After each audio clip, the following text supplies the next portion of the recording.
ಓಂ ಶ್ರೀ ಗುರು ನಿಸ್ವಾರ್ಥ ಮಾತೆಯೇ ನಮಃ. ಶ್ರೀಮಾತೆ ಸುಶೀಲಾನಂದ ಸರಸ್ವತಿ ದೇವಿಯವರಿಂದ ಪ್ರವಚನ. ವಿಷಯ ವಿಭೂತಿ ಫಲ, ಭಸ್ಮಫಲ, ಭಸ್ಮ ಮಹಿಮೆ. ವಿಭೂತಿ ಎಂದರೆ ಒಂದು ಬಗೆಯ ಪೂಜನೀಯ ಭಾವವನ್ನು ಉಂಟು ಮಾಡುವುದು. ಇದಕ್ಕೆ ಭಸ್ಮ ಎಂದು ಹೇಳುತ್ತಾರೆ. ಇದನ್ನು ಹಿಂದಿನಿಂದಲೂ ದೇವಾದಿ ದೇವತೆಗಳ ಪೂಜೆಗಾಗಿ ಉಪಯೋಗಿಸುತ್ತಾರೆ. ಋಷಿಮುನಿಗಳು, ಮಾನವರು, ದಾನವರು ಎಲ್ಲರೂ ಭಯಭಕ್ತಿಯಿಂದ ಹಣೆಯಲ್ಲಿ ಧರಿಸುವರು. ಇದು ಧರಿಸುವುದು ಶ್ರೇಯಸ್ಕರ ಎಂದು ಭಾವಿಸುತ್ತಾರೆ. ಇದನ್ನು ಧರಿಸುವ ಜಂಗಮರು ಶಿವಸ್ವರೂಪಿಗಳು ಎಂದು ಭಾವಿಸುತ್ತಾರೆ. ಇದನ್ನು ಧರಿಸುವುದರಿಂದ ಭಯ ನಿವಾರಣೆಯಾಗುತ್ತದೆ ಎಂದು ಹೇಳುತ್ತಾರೆ. ಒಂದು ಹಾಡಿನಲ್ಲಿ ಬರುತ್ತದೆ, ಇಟ್ಟರೆ ಸಗಣಿಯಾದೆ, ತಟ್ಟಿದರೆ ಕುರುಳಾದೆ, ಸುಟ್ಟರೆ ನೊಸಲಿಗೆ ವಿಭೂತಿಯಾದೆ ಎಂದು. ಹಸುವಿನ ಸಗಣಿಯನ್ನು ಬೆರಣಿ ತಟ್ಟಿ ಒಣಗಿಸಿ ಅದನ್ನು ಸುಟ್ಟು ಭಸ್ಮವನ್ನು ತಯಾರಿಸುತ್ತಾರೆ. ಅಂದರೆ ಸುಟ್ಟು ತಯಾರಿಸುವ ಈ ಭಸ್ಮ ಶಿವನಿಗೆ ಅತ್ಯಂತ ಪ್ರಿಯ ಎಂದು ಹೇಳುತ್ತಾರೆ. ಶಿವನಿಗೆ ಭಸ್ಮವೇ ಅಲಂಕಾರ. ಮೈಗೆಲ್ಲ ಭಸ್ಮವನ್ನು ಹಚ್ಚಿಕೊಂಡು ಆನಂದವನ್ನು ಅನುಭವಿಸುತ್ತಾನೆ. ಎಂದರೆ ಶಿವನು ಸ್ಮಶಾನವಾಸಿ. ಅಲ್ಲಿ ಚಿತೆಗಳನ್ನು ಸುಡುತ್ತಾರಲ್ಲವೇ, ಆ ಭಸ್ಮ ಅವನಿಗೆ ಅತ್ಯಂತ ಪ್ರಿಯ ಎಂದು ಹೇಳುತ್ತಾರೆ. ಅಂದರೆ ಚಿತಾಭಸ್ಮ ಎಂದರೆ ಏನು? ಮನುಷ್ಯ ಮರಣಿಸಿದಾಗ ಅವನನ್ನು ಕಟ್ಟಿಗೆ ಜೊತೆಯಲ್ಲಿ ಸೇರಿಸಿ ಸುಡುತ್ತಾರೆ. ಅಂದರೆ ಈ ಮೂಳೆ ಮಾಂಸದ ಶರೀರ ಉಸಿರು ನಿಂತು ಜಡವಾದಾಗ ಅದಕ್ಕೆ ಯಾವ ವಿಧವಾದ ಬೇಕು ಬೇಡಗಳು ಇರುವುದಿಲ್ಲ. ನಾನು ನನ್ನದು ಎನ್ನುವುದು ಇರುವುದಿಲ್ಲ, ತಟಸ್ಥವಾಗಿರುತ್ತದೆ. ಇಂತಹದನ್ನು ಸುಟ್ಟ ಮೇಲೆ ಆ ಭಸ್ಮ ಶಿವನಿಗೆ ಪ್ರಿಯ ಎಂದರೆ ಏನರ್ಥ? ನಮ್ಮಲ್ಲಿರುವ ನಾನು ನನ್ನದು ಎಂಬ ಕಾಮ, ಕ್ರೋಧ, ಲೋಭ, ಮೋಹವನ್ನು ತ್ಯಜಿಸಿದಾಗ ಅವನಿಗೆ ನಾವು ಪ್ರಿಯರಾಗುತ್ತೇವೆ ಎಂಬ ಅರ್ಥವಲ್ಲವೇ? ನಾನು ನನ್ನದು ಎಂಬುದನ್ನು ನಮ್ಮಲ್ಲಿರುವ ಜ್ಞಾನಾಗ್ನಿಯಿಂದ ಸುಟ್ಟಾಗ ನಾವು ಭಸ್ಮರೂಪವಾಗಿ ಶಿವನಿಗೆ ಪ್ರಿಯರಾಗುತ್ತೇವೆ. ಅಂಥವರಿಗೆ ವಿಭೂತಿ ಪುರುಷರು ಎಂದು ಕರೆಯುತ್ತಾರೆ. ಎಂದರೆ ದೇವರಿಗೆ ಅರ್ಪಿತವಾದವರು ಎಂದು ಅರ್ಥ. ಹಿಂದಿನ ಕಾಲದ ಪುರಾಣ ಕಥೆಯಲ್ಲಿ ಶಿವನು ತಪಸ್ಸಿನಲ್ಲಿ ಕುಳಿತಿದ್ದಾಗ ಪಾರ್ವತಿಯು ಶಿವನ ಸೇವೆ ಕೈಗೊಂಡಿದ್ದಳು. ಶಿವನು ಯಾರ ಕಡೆಗೂ ನೋಡದೆ ಧ್ಯಾನಮಗ್ನನಾಗಿದ್ದಾಗ ದೇವಾನುದೇವತೆಗಳು ಮನ್ಮಥನನ್ನು ಕರೆದು ಶಿವನನ್ನು ತಪಸ್ಸಿನಿಂದ ವಿಮುಖನನ್ನಾಗಿಸಿ ಪಾರ್ವತಿಯನ್ನು ಮದುವೆಯಾಗುವಂತೆ ಮಾಡಬೇಕೆಂದು ಕೇಳಲು. ಎಂದರೆ ಶಿವನು ಪಾರ್ವತಿಯನ್ನು ಮದುವೆಯಾದರೆ ಅವರಿಂದ ಉದಿಸುವ ಮಗು ತಾರಕಾಸುರನನ್ನು ಸಂಹರಿಸುತ್ತಾನೆ.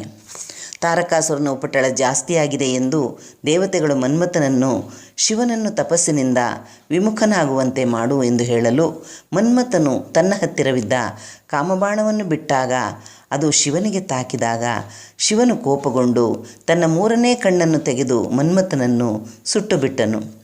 ಅಂದರೆ ಕಾಮನನ್ನು ಸುಟ್ಟನು. ಎಂದರೆ ನಾನು ನನ್ನದು ಎಂಬುದನ್ನು ಸುಟ್ಟನು ಎಂದು ಹೇಳಬಹುದು.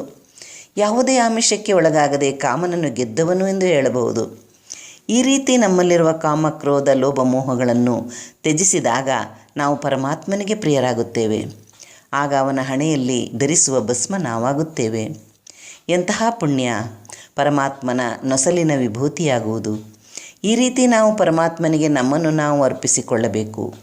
ಪರಮಾತ್ಮನಿಗೆ ಅರ್ಪಣೆಯಾಗುವ ವಿಭೂತಿಗೆ ಅದೆಂತಹ ಶಕ್ತಿ!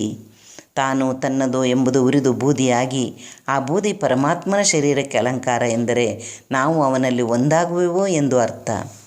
ಜೀವಾತ್ಮ ಪರಮಾತ್ಮನಲ್ಲಿ ಒಂದಾಗುವುದರ ಸಂಕೇತ ವಿಭೂತಿ. ಭಸ್ಮಪ್ರಿಯ ಶಿವನು ವಿಭೂತಿಯನ್ನು ಮೈಗೆಲ್ಲ ಧರಿಸುತ್ತಾನೆ. 3 ಪಟ್ಟೆ ವಿಭೂತಿ ಹಣೆಯಲ್ಲಿ ಇರುವುದರ ಸಂಕೇತ ಹೀಗೆ ಹೇಳಬಹುದು. ಪರಮಾತ್ಮನಲ್ಲಿ ಮಿಲನವಾದವರು ಭೂತ, ಭವಿಷ್ಯತ್, ವರ್ತಮಾನಗಳ ಸತ್ಯಾಸತ್ಯತೆಯನ್ನು ಅರಿಯುವ ಶಕ್ತಿ ಪಡೆಯುತ್ತಾರೆ. ಇದಕ್ಕೆ ತ್ರಿಕಾಲ ಜ್ಞಾನ ಎಂದು ಹೇಳಬಹುದು. ಶಿವನು ತ್ರಿಪುರ ಸಂಹಾರ ಮಾಡಿದ ಸಂಕೇತ ಎಂದು ಹೇಳಬಹುದು. ಪರಮಾತ್ಮನು ತ್ರಿಗುಣಾತೀತ, ತ್ರಿಲೋಕ ಜನಕ, ತ್ರಿನೇತ್ರಧಾರಿ ಎಂದು ಅರ್ಥ ಮಾಡಿಕೊಳ್ಳಬಹುದು. ತ್ರಿಪುರ ಎಂದರೆ ಇನ್ನೊಂದು ಅರ್ಥ ಹೇಳಬಹುದು. ನಾನು ನನ್ನದು ನನ್ನಿಂದ ಎಂದರೆ ನಾನೇ ಎಲ್ಲ, ಎಲ್ಲವೂ ನನ್ನದು, ನನ್ನಿಂದ ಆಯಿತು. ಈ ಭಾವ ಈ ಮೂರನ್ನು ತನ್ನ ಮೂರನೇ ಕಣ್ಣಿಂದ ಎಂದರೆ ಜ್ಞಾನಾಗ್ನಿಯಿಂದ ಸಂಹಾರ ಮಾಡಿದ ಸಂಕೇತ ಎಂದು ಹೇಳಬಹುದು. ಅದನ್ನು ಸುಟ್ಟು ಆ ಭಸ್ಮವನ್ನು ಧರಿಸಿದ ಎಂದು ಹೇಳಬಹುದು. ಇಂಥ ಸಂಕೇತವಾದ ಭಸ್ಮ ಮಹಾಮಹಿಮೆ ಉಳ್ಳದ್ದು. ಇದರ ಅರ್ಥವನ್ನು ಮನನ ಮಾಡಿಕೊಂಡು ಧರಿಸುವುದರಿಂದ ನಮ್ಮಲ್ಲಿನ ಪಾಪವನ್ನು ಭಸ್ಮ ಮಾಡಿಕೊಳ್ಳಬಹುದು. ಇದನ್ನು ಅಂತರಾಳದ ಅರ್ಥದಿಂದಲೂ ಹೇಳಬಹುದು. ಉದಾಹರಣೆಗೆ ತ್ರಿಪುರ ಎಂದರೆ ನಮ್ಮಲ್ಲಿರುವುದನ್ನೇ ಹೋಲಿಸಿಕೊಳ್ಳೋಣ. ಎಂದರೆ ಕಾಯ, ವಾಚ, ಮನಸ, ಕಾಯದಿಂದ ಮಾಡಿದ ಪಾಪದಿಂದ ಕಟ್ಟಿದ ಮನೆ, ಮಾತಿನಿಂದ ಮಾಡಿದ ಪಾಪದಿಂದ ಕಟ್ಟಿದ ಮನೆ, ಮನಸ್ಸಿನಿಂದ ಮಾಡಿದ ಪಾಪದಿಂದ ಕಟ್ಟಿದ ಮನೆ ಎಂದರೆ ನಾವು ಕಾಯ ವಾಚ ಮನಸ್ಸಿನಿಂದ ಜನ್ಮ ಜನ್ಮಾಂತರದಲ್ಲಿ ಮಾಡಿದ ಪಾಪವು ಬೆಟ್ಟದಷ್ಟಾಗಿ ಅದೇ ಒಂದು ಪುರವಾಗುತ್ತದೆ. ಈ ಮೂರೂ ತ್ರಿಪುರಗಳನ್ನು ಪರಮಾತ್ಮನ ದಿವ್ಯ ನಾಮಸ್ಮರಣೆಯಿಂದ ಮತ್ತು ನಾವು ಮಾಡುವ ಸತ್ಕರ್ಮಗಳಿಂದ, ನಿಸ್ವಾರ್ಥ ಸೇವೆಗಳಿಂದ ಅದನ್ನು ಪರಿಹಾರ ಮಾಡಬಹುದು. ಎಂದರೆ ನಾವು ಮಾಡಿದ ಈ 3 ಬಗೆಯ ಪಾಪಗಳನ್ನು ಭಸ್ಮ ಮಾಡಿಕೊಳ್ಳಬೇಕು.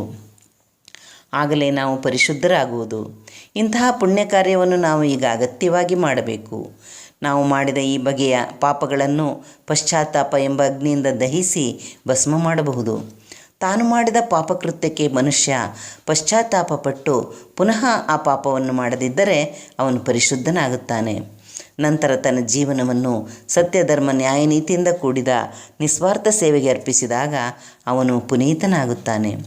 ಅವನ ಒಳ ಹೊರಗೆಲ್ಲ ಯಾವ ಕಲ್ಮಶತೆಯೂ ಇಲ್ಲದಿದ್ದಾಗ ಪರಿಶುದ್ಧವಾಗಿ ಬಿಳಿಯ ಭಸ್ಮರೂಪದಲ್ಲಿ ಪ್ರಕಾಶಿಸುತ್ತಾನೆ.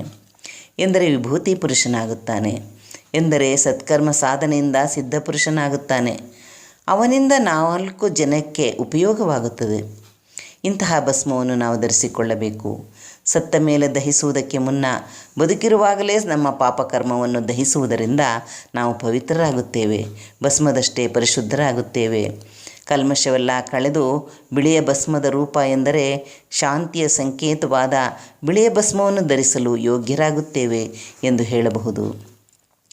ಜಗಜ್ಯೋತಿ ಬಸವಣ್ಣನವರು ಹಿಂದೆ ಭಸ್ಮಲಾಂಛನವನ್ನು ನೋಡಿ ಅವರಿಗೆ ಅಪಾರ ಗೌರವವನ್ನು ತೋರಿಸುತ್ತಿದ್ದರು. ಶಿವಶರಣರು ಎಂದರೆ ಅವರ ಲಲಾಟದಲ್ಲಿ ಇರುವ ವಿಭೂತಿಯೇ ಶೋಭೆ ಎಂದು ವಚನವನ್ನು ಹಾಡಿದ್ದಾರೆ. ಹಾಗೆಯೇ ಅವರು ತಾವು ಭಸ್ಮ ಧರಿಸಿ ಇತರರಿಗೂ ಧರಿಸಲು ಹೇಳುತ್ತಿದ್ದರು. ಅಪಾರ ನಂಬಿಕೆಯಿಂದ ಅದರಲ್ಲಿ ದಿವ್ಯಶಕ್ತಿ ಅಡಗಿದೆ ಎಂದು ಗೌರವಿಸುತ್ತಿದ್ದರು. ಒಂದು ಸಾರಿ ಒಬ್ಬ ಮನುಷ್ಯ ಕಪಟ ವೇಷಧಾರಿ ಜಂಗಮನಾಗಿ ವಿಭೂತಿಯನ್ನು ಧರಿಸಿ ಕಾವಿಬಟ್ಟೆ ಹಾಕಿಕೊಂಡು ಕೊರಳಲ್ಲಿ ಲಿಂಗದ ಬದಲು ಬದನೆಕಾಯಿಯನ್ನು ಕಟ್ಟಿಕೊಂಡು ಜೋಳಿಗೆಯಲ್ಲಿ ಚೂರಿ ಇಟ್ಟುಕೊಂಡು ಮಹಾಮನೆಗೆ ಪ್ರವೇಶ ಪಡೆದು ಬಸವಣ್ಣನವರ ಹತ್ಯೆ ಮಾಡಲು ಹೊಂಚು ಹಾಕುತ್ತಿದ್ದನು. ಮಹಾಮನೆಯಲ್ಲಿ ಎಲ್ಲ ಜಂಗಮರು ದಾಸೋಹಕ್ಕೆ ಕುಳಿತಿದ್ದಾಗ ಇವನು ಆ ಸಾಲಿನಲ್ಲಿ ಬಂದು ಕುಳಿತುಕೊಂಡನು. ಮಹಾಜ್ಞಾನಿಗಳಾದ ಬಸವಣ್ಣನವರು ಎಲ್ಲರಿಗೂ ಗೌರವ ತೋರಿಸುತ್ತಾ ಇವನು ಕುಳಿತಿದ್ದ ಕಡೆಗೆ ಬಂದು ಇವನನ್ನು ಗೌರವದಿಂದ ಸ್ವಾಗತಿಸಿ ಉಪಚರಿಸುತ್ತಾರೆ. ಆಗ ಅವನಿಗೆ ಒಳಗೊಳಗೆ ನಡುಕ. ನಂತರ ಲಿಂಗ ಪೂಜೆ ಮಾಡಲು ಲಿಂಗವನ್ನು ಬಿಚ್ಚಿದಾಗ ಅದು ಬದನೆಕಾಯಿ ಆಗಿರಲಿಲ್ಲ, ನಿಜವಾದ ಲಿಂಗವೇ ಅಲ್ಲಿ ಕಾಣಿಸಿತು. ಎಂದರೆ ಬದನೆಕಾಯಿ ಲಿಂಗವಾಗಿ ಮಾರ್ಪಟ್ಟಿತ್ತು. ಆಗ ಅವನ ಪಶ್ಚಾತ್ತಾಪವನ್ನು ಹೇಳಲಸದಳ. ಅಬ್ಬಾ, ಎಂತಹ ಮಹಾಮಹಿಮರು ಬಸವಣ್ಣನವರು ಎಂಬ ಅರಿವು ಅವನಿಗಾಗಿ ಅವರ ಪಾದಕ್ಕೆ ಬಿದ್ದು ಕ್ಷಮೆ ಬೇಡಿ ತಾನು ಅವರಿಗೆ ಮೋಸ ಮಾಡಲು ಬಂದಿರುವ ವಿಷಯವನ್ನು ತಿಳಿಸಿ ಪಶ್ಚಾತ್ತಾಪಪಟ್ಟು ಪುನೀತನಾಗುತ್ತಾನೆ. ಮತ್ತೆ ಅಂತಹ ತಪ್ಪನ್ನು ಪುನಃ ಮಾಡಲಿಲ್ಲ. ನಂತರ ಅವನು ಬಸವಣ್ಣನಿಗೆ ಶರಣನಾಗಿ ನಿಜಲಿಂಗ ಚಿಕ್ಕಯ್ಯ ಎಂಬ ನಾಮಧೇಯವನ್ನು ಧರಿಸಿ ಮಹಾಮನೆಯಲ್ಲಿ ನಿರಂತರವಾಗಿ ಸೇವೆ ಸಲ್ಲಿಸುತ್ತಾನೆ. ಇದರಿಂದ ಏನು ತಿಳಿಯುತ್ತದೆ ಎಂದರೆ, ನಾವು ಯಾವುದರ ಮೇಲೆ ತುಂಬ ನಂಬಿಕೆಯನ್ನು ಇಡುತ್ತೇವೆಯೋ ಅದು ಫಲಿಸುತ್ತದೆ. ನಂಬಿಕೆಯೇ ದೇವರು ಎಂದು ಇದರಿಂದ ತಿಳಿಯಬಹುದು. ಬಸವಣ್ಣನವರು ಶಿವಶರಣರ ಲಾಂಛನ ನೋಡಿ ಅವರಿಗೆ ಗೌರವಿಸುತ್ತಿದ್ದರು. ಅವರು ಪರಮಾತ್ಮ ಸ್ವರೂಪರು ಎಂದು ಆರಾಧಿಸುತ್ತಿದ್ದರು. ಆ ನಂಬಿಕೆಯೇ ಭಸ್ಮ ಧರಿಸಿ ಬಂದ ಆ ಕಪಟ ವೇಷಧಾರಿ ನಿಜವಾಗಲೂ ತನ್ನ ಹೊರಗೆಲ್ಲ ಭಸ್ಮ ಧರಿಸಿಕೊಂಡು ಪುನೀತನಾದನು. ಹಾಗೆಯೇ ನಾವು ಸಹ ಅದರಲ್ಲಿ ಇರುವ ಮಹಿಮೆಯನ್ನು ಅರ್ಥ ಮಾಡಿಕೊಂಡು ಭಯಭಕ್ತಿಯಿಂದ ಪೂಸಿಕೊಂಡಾಗ ಅದು ಶಕ್ತಿಯುತವಾಗುತ್ತದೆ. ಎಲ್ಲವೂ ನಮ್ಮ ಕೈಯಲ್ಲೇ ಇದೆ. ಇಂದಿನ ಕಾಲದಲ್ಲಿ ಈ ಭಸ್ಮ ಧರಿಸಿ ಎಷ್ಟು ಜನ ಮೋಸವಂಚನೆಯ ಜಾಲದಲ್ಲಿ ಮುಳುಗಿದ್ದಾರೆ. ಅಂತಹ ಕಪಟ ಸನ್ಯಾಸಿಗಳು ಹೆಚ್ಚಾಗಿ ಮಾನವರಿಗೆ ಸಾಧು ಸಂತರನ್ನು ನಂಬುವುದೇ ಕಷ್ಟ ಎನ್ನುವ ಮಟ್ಟಕ್ಕೆ ಹೋಗಿದ್ದಾರೆ.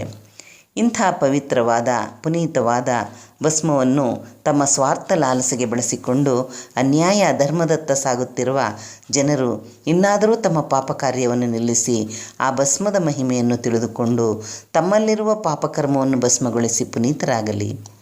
ಪರಮಾತ್ಮನಿಗೆ ಸೇರುವ ಭಸ್ಮವಾಗಲಿ, ಪರಮಾತ್ಮನು ಧರಿಸುವ ಭಸ್ಮವಾಗಲಿ. ಭಸ್ಮ ಎಂದರೆ ಇನ್ನೊಂದು ಅರ್ಥ ಲಯ ಎಂದು ಹೇಳಬಹುದು. ಭಸ್ಮವಾಗುವುದು ಎಂದರೆ ಲಯವಾಗುವುದು ಎಂದು ಹೇಳಬಹುದು. ಸೃಷ್ಟಿ, ಸ್ಥಿತಿ, ಲಯ ಈ 3 ಯುಗದಿಂದಲೂ ನಡೆಯುತ್ತಾ ಬಂದಿದೆ. ನಮ್ಮ ಪುಣ್ಯ ಕಥೆಗಳಲ್ಲಿ ಸೃಷ್ಟಿಕರ್ತ ಬ್ರಹ್ಮ, ಸ್ಥಿತಿ ಎಂದರೆ ಪಾಲನೆ ಮಾಡುವವನು ವಿಷ್ಣು, ಲಯಕರ್ತ ಮಹೇಶ್ವರ ಎಂದು ಹೇಳುತ್ತಾರೆ. ಎಂದರೆ ಬ್ರಹ್ಮ, ವಿಷ್ಣು, ಮಹೇಶ್ವರ ಇವರು ಸೃಷ್ಟಿ ಸ್ಥಿತಿ ಲಯಗಳನ್ನು ಮಾಡುತ್ತಾರೆ. ಈಗಿನ ಅಧರ್ಮ ಹೆಚ್ಚಾದ ಯುಗದಲ್ಲಿ ನಮ್ಮ ಪಾಪಕರ್ಮಗಳನ್ನು ಭಸ್ಮ ಮಾಡಿ ಲಯಗೊಳಿಸಬೇಕು. ಮಹೇಶ್ವರನಿಗೆ ಭಸ್ಮಪ್ರಿಯ ಎಂದು ಹೇಳುತ್ತಾರೆ. ಎಂದರೆ ನಾವು ಪಾಪಕರ್ಮವನ್ನು ಭಸ್ಮಗೊಳಿಸಿ ಪರಮಾತ್ಮನಲ್ಲಿ ಸೇರಬೇಕು. ಸೃಷ್ಟಿ ಸ್ಥಿತಿ ಎರಡೂ ಕಾರ್ಯಗಳು ನಡೆಯುತ್ತಿವೆ. ಆದರೆ ಈಗ ಈ ಅಧರ್ಮ ಅನ್ಯಾಯ ತುಂಬಿದ ಪ್ರಪಂಚ ಲಯವಾಗಬೇಕಾಗಿದೆ.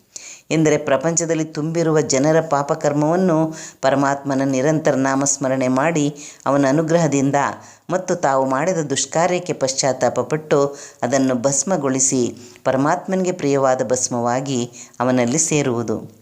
ಭಸ್ಮವು ಶ್ರೇಷ್ಠವಾದುದು, ಪವಿತ್ರವಾದುದು. ಪರಮಾತ್ಮನೇ ಅದನ್ನು ಧರಿಸಿದ ಎಂದ ಮೇಲೆ ಅದರ ಪವಿತ್ರತೆ ಅಪಾರವಾದುದು.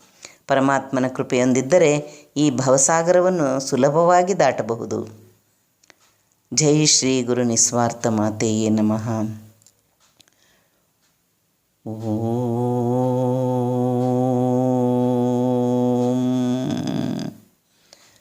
ಶಾಂತಿ ಶಾಂತಿ ಶಾಂತಿ.